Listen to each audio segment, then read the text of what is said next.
అందరికీ నమస్కారం. అమ్మ మాట అమ్మాయి బాట ఛానల్కి స్వాగతం. కథ చెప్పుకుందామా? పిశాచాల జోస్యం. అంబాపురం అనే గ్రామంలో సాంబుడనే యువకుడుండేవాడు. వాడు ఇంటి పెరట్లో కూరగాయలు పండించి వాటిని పట్నంలో అమ్మి కాలం గడుపుకుంటూ వస్తున్నాడు. ఒకసారి వాడు కావిడి బుట్టలో తీసుకుపోయిన కూరగాయలు అమ్ముడు పోయేసరికి సూర్యాస్తమయం కావచ్చింది. వాడు గ్రామానికి బయలుదేరాడు. ఒక జామురాత్రి గడిచాక సాంబుడు దారిలో ఉన్న ఒక పెద్ద చింతతోపును చేరాడు. ఆ సమయంలో ఉరుములు మెరుపులతో వాన ప్రారంభమయ్యింది. వాడు దారి పక్కనే ఉన్న ఒక చింత చెట్టు కిందకు పోయి నిలబడ్డాడు. ఒక గంటకాలం గడిచినా వాన తగ్గుముఖం పట్టలేదు. ఇప్పుడు ఏం చెయ్యడమా అని సాంబుడు దిక్కులు చూస్తుండగా ఒకచోట కణకణమంటూ మండుతున్న నెగడు కనిపించింది. ఇంత వానలో ఆరని నెగడేమిటా అనుకుంటూ వాడు దాన్ని సమీపించి భయంతో కెవ్వుమని కేక పెట్టాడు. అందుకు కారణం నెగడు చుట్టూ కూర్చుని ఉన్న 3 పిశాచాలు. సాంబుడి కేక విని పిశాచాలు వాడి కేసి చూసి, ఇలా వచ్చి కూర్చో, నిన్నేం మింగేయంలే, అంబాపుర గ్రామం వాడివే కదా నువ్వు, రేపు మీ గ్రామంలో ఏమి జరగనున్నదో కాస్త చెప్పు అని అడిగాయి. పిశాచాలు అలా అడగగానే సాంబుడు ధైర్యం తెచ్చుకొని వాటి దగ్గరకు పోయి, నేను కూరగాయలమ్మి పొట్టపోసుకునేవాణ్ణి, నాకు జ్యోతిష్యం తెలియదు అన్నాడు. అలాగా, అయితే నేను చెబుతాను విను అంటూ ఒక పిశాచం ముందుకు వంగి నెగడులోని మంటను కొంత మింగి, మీ ఊరి పాఠశాల నానుకొని ఒక వేప చెట్టు ఉంది కదా, అది పోయిన గాలివాన దెబ్బకు ఒక పక్కకు బాగా వంగిపోయింది. రేపు ఉదయం వేళల్లో ఆ చెట్టు పాఠశాల మీద కూలి పడబోతున్నది అన్నది కళ్ళు మూసుకొని. రెండో పిశాచం నెగడులోనుంచి దోసెళ్లతో నిప్పులు తీసుకొని తల మీద పోసుకొని, సాయంత్రం జరగబోయే దేవుడి ఊరేగింపులో ఆలయం ఏనుగుకు పిచ్చెక్కుతుంది అన్నది, తల మీద ఉన్న నిప్పులను నెగడులోకి రాలుస్తూ.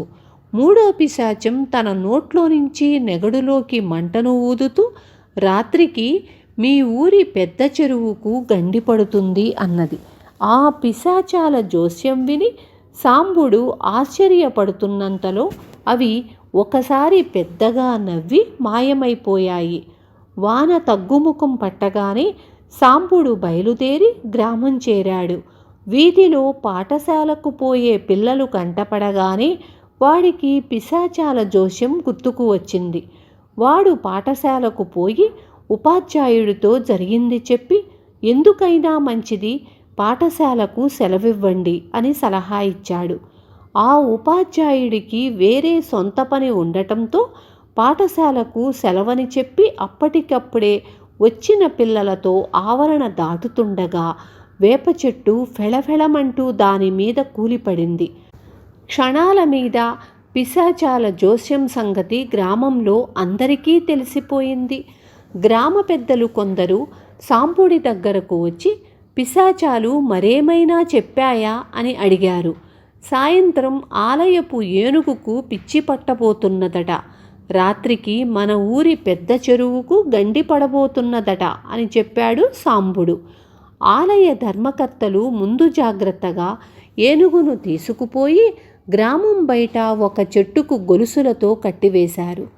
అయితే దేవుడి ఊరేగింపు ప్రారంభం కాగానే అది పెద్ద ఘీంకారాలు చేస్తూ గొలుసులు తెంచుకొని అడవిలోకి పారిపోయింది. ప్రమాదం తప్పినందుకు గ్రామస్తులు సాంబుణ్ణి మెచ్చుకొని ఆ రాత్రి కొందరు కాకడాలతో చెరువు గట్టు మీద కాపలా వేశారు. అర్ధరాత్రి సమయంలో వాననీరు కాలవల గుండా వచ్చి చెరువులో పడటంతో దానికి గండి పడింది. వెంటనే జనం ఆ గండిని రాళ్లతోనూ మట్టితోనూ పూడ్చివేశారు. పిశాచాల జోస్యం అక్షరాలా నిజమయ్యింది. సాంబుడు, ఈ రాత్రి చింతతోపుకు పోయి అవేం చెబుతాయో తెలుసుకురా అని గ్రామ పెద్దలు సాంబుడిని కోరారు. సాంబుడు చీకటి పడగానే పిశాచాల దగ్గరకు వెళ్ళాడు. అవి వాణ్ణి అంత దూరంలో చూస్తూనే అంబాపురవాసి రారా, మా జోస్యం ఫలించినట్టేనా అని అడిగాయి. ఓ, మహాబాగా ఫలించింది. పిశాచాల జోస్యానికి తిరుగుంటుందా? ఈ రాత్రికి ఏం చెబుతారో తెలుసుకుందామని వచ్చాను అన్నాడు సాంబుడు. పిశాచాలు వాడితో మర్నాటి రాత్రి జమీందారు గారింట్లో దొంగలు పడబోతున్నారని, గ్రామ పెద్ద ధనంజయ్య కూతురు పెళ్లికి వండే సొరకాయ పులుసులో బల్లి పడబోతున్నదని చెప్పి మాయమయ్యాయి.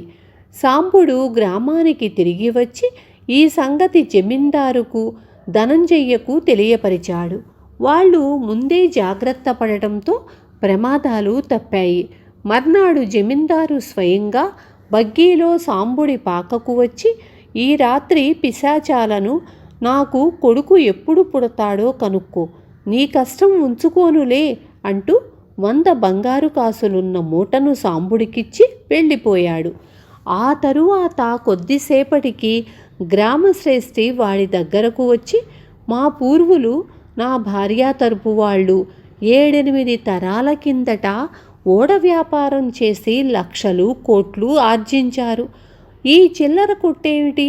ఓడల మీద సముద్ర వ్యాపారం ప్రారంభించమని నా భార్య ఒకటే పోరు పెడుతున్నది. అందులో నాకు అచ్చి వస్తుందో రాదో కాస్త ఆ పిశాచాలనడిగి తెలుసుకో అని సాంబుడి చేతిలో 1 బంగారు కాసు, 1 వెండి కాసు పెట్టి వెళ్ళాడు. ఈ విధంగా సాయంకాలం అయ్యేటప్పటికి వాళ్ళు వీళ్ళు పిశాచాల జోస్యం కోసం ఇచ్చిపోయిన డబ్బు లెక్క చూసుకునేసరికి సాంబుడి కళ్ళు చెదిరిపోయాయి. అంతా కలిసి 1000 కాసుల వరకు జమపడింది. సాంబుడు అందరి కోరికలు ఒక కాగితం మీద రాయించుకొని వచ్చిన డబ్బులో 500 కాసులు మూట కట్టుకుని ఆ రాత్రి మళ్ళీ పిశాచాల దగ్గరకు వెళ్ళాడు. పిశాచాలు వాణ్ణి చూస్తూనే అంబాపురవాసి రారా అన్నవి నవ్వుతూ. సాంబుడు చనువుగా పోయి వాటి పక్కన కూర్చొని, మీరు ఎప్పుడూ జరగబోయే చెడును గురించే చెబుతున్నారు, అలా కాక జరగబోయే మంచిని గురించి కూడా చెబితే కనకవర్షం కురుస్తుంది అంటూ కాసుల మూటను పిశాచాలకు చూపించాడు. తరువాత వాడు జరిగిందంతా పిశాచాలకు చెప్పి గ్రామ ప్రజల కోరికలు రాసి ఉన్న కాగితం వాటి ముందు పెట్టి, అన్నింటికీ జవాబులు చెప్పి 500 కాసులు పుచ్చుకోండి, నా వాటా 500, ఒక్కరోజులో ఇంత సంపాదన, నేను ఇక కూరగాయలు పండించే గొడ్డు చాకిరీ మాని ఇలా హాయిగా డబ్బు సంపాదించదలిచాను అన్నాడు. వాడి మాటలు వింటూనే పిశాచాల కళ్ళు నిప్పు కణకల్లా అయ్యాయి. అవి వాడు తెచ్చిన కాగితాన్ని, కాసుల మూటను నెగడులో వేసి, ఒరే మూర్ఖుడా, ఇంకేనాడు ఇటు రాకు, ఒకవేళ వచ్చినా మేం నీకు కనిపించం అంటూ మాయమైపోయాయి. ఈ జరిగిన దానికి సాంబుడు విస్తుపోయి 1 పుల్లతో నెగడునంతా కదిపి చూశాడు. ఎక్కడా వాడికి కాసులు కనిపించలేదు. తెల్లవారితే ఎవరి డబ్బు వారికి తిరిగి ఇవ్వాలి. ఏం చెయ్యాలో తోచక వాడికి దుఃఖం ముంచుకు వచ్చింది. తెల్లవారాక ఆ దారిన పోతున్న 1 ముసలి బాటసారి సాంబుణ్ణి చూసి, ఏం నాయనా అలా విచారంగా కూర్చున్నావు అని అడిగాడు. సాంబుడు అతడికి జరిగిందంతా చెప్పాడు. అంతా విన్న బాటసారి, నాయనా, ఆ పిశాచాలన్నట్టు నిజంగా నువ్వు మూర్ఖుడివి. పిశాచాలు డబ్బు ఏం చేసుకుంటాయి? అవి చేసిన చెడ్డ పనులకు ప్రాయశ్చిత్తంగా కొన్ని మంచి పనులు చెయ్యాలనుకున్నవి. అందువల్లనే మీ గ్రామానికి రానున్న ప్రమాదాల గురించి ముందుగా హెచ్చరించాయి. వాటి సదుద్దేశాన్ని నువ్వు వ్యాపారంగా మార్చచూశావు. ఆ కారణంగా అవి నీకు ఇక కనపడమంటూ మాయమయ్యాయి అని చెప్పాడు. ఆ మాటలతో సాంబుడికి తన తప్పేమిటో అర్థమయ్యింది. 4-5 నెలల పాటు మరింతగా కష్టించి పనిచేసి గ్రామస్తులిచ్చిన డబ్బు బాకీ తీర్చవచ్చునన్న ఆత్మవిశ్వాసంతో వాడు ఇంటి దారి పట్టాడు. విన్నారు కదా, ఆశ మనకొచ్చిన అదృష్టాన్ని కూడా దూరం చేస్తుంది.